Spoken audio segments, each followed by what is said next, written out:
आज हम लोग क्लास 11 का एक चैप्टर को देखेंगे जिसका नाम है माई थ्री पैशंस। और ये थ्री पैशंस जो है ये हमारा रुसल के द्वारा, जिसे हम बोल सकते हैं कि बर्ट्रैंड रसेल के द्वारा लिखा गया है।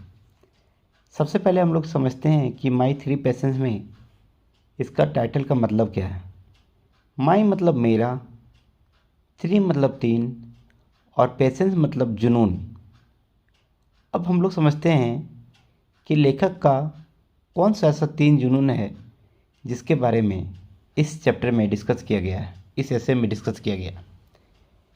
तो आइए हम लोग एक एक करके तीनों जुनून के बारे में बात करेंगे। लेखक का 3 जुनून जो था वो पहला नॉलेज था, जिसको हम लोग प्रेम बोल सकते हैं। दूसरा था सर्च फॉर नॉलेज या तो सर्च ऑफ नॉलेज यानी ज्ञान की खोज।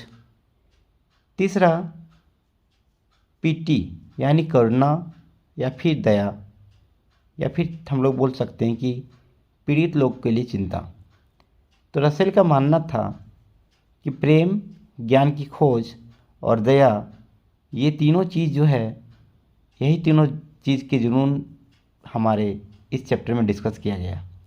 आइए हम लोग देखते हैं। सबसे पहले प्रेम के बारे में उनका कहना था कि प्रेम एक ऐसा चीज़ है जो हम मनुष्यों को, अलग अलग जीव जंतु, अलग अलग लोगों के साथ एक साथ जोड़ के रखने का काम करता है। और ये नफ़रत को हटा करके एक साथ प्रेम रूपी जाल में एक दूसरे को बांध के रखना पसंद करता है और एक दूसरे को बांध के रखता है। और यही प्रेम से हम लोग बड़े बड़े लड़ाइयों को जीत पाते हैं और लाइफ में संघर्ष के साथ बहुत अच्छे आगे बढ़ पाते हैं।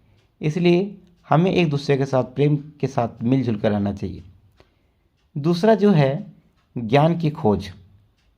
इसमें रसेल का मानना था कि आखिरकार एक ज्ञान एक ऐसा चीज़ है जो हमें अज्ञान चीज़ों के बारे में बताती है, यानी बहुत सारी चीज़ों के बारे में जो हम नहीं जानते हैं वो चीज़ हमें ज्ञान को प्राप्त कर हम उसको जान लेते हैं। जैसे रसेल का मानना था कि रात में आखिर आकाश के तारे इतना क्यों चमकीले दिखाई पड़ते हैं।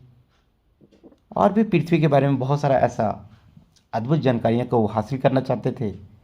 और इस बात से हम भी एग्री करते हैं कि हमें ज्ञान की खोज में हमेशा प्रयास करना चाहिए, हमेशा ज्ञान की खोज के लिए तत्पर रहना चाहिए और हमें नए नए चीज़ों को जानने का मौका लेते रहना चाहिए।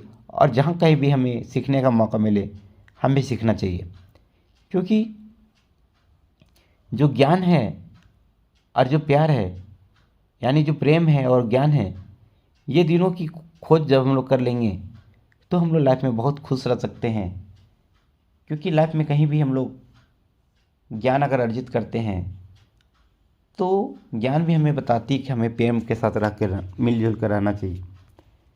तीसरी जो चीज़ है जिसका इस ऑथर के द्वारा बात किया गया है वे है करुणा या दया।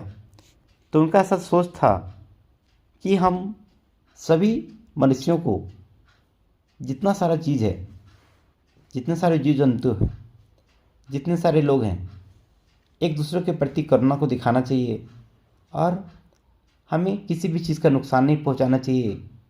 हर किसी पे हमको दया दिखाना चाहिए, चाहे वो गरीब हो, लाचार हो, बेबस हो, उसके प्रति हम लोग को दया दिखाना चाहिए। और हमें एक दूसरे का जहाँ जिसे लगे कि हमें इसका मदद कर सकते हैं उसका मदद करना चाहिए। और जब कहीं भी हम लोग जाते हैं और कहीं भी हमको पीड़ित लोग मिलता है, बूढ़े बुजुर्ग लोग मिलते हैं, जिसे मदद की ज़रूरत है, वैसे लोग मिलते हैं, तो हमें उसका मदद करना चाहिए। यानी ये ज्ञान, ये प्रेम और ये करुणा के बारे में इस चैप्टर में डिस्कस किया गया। धन्यवाद।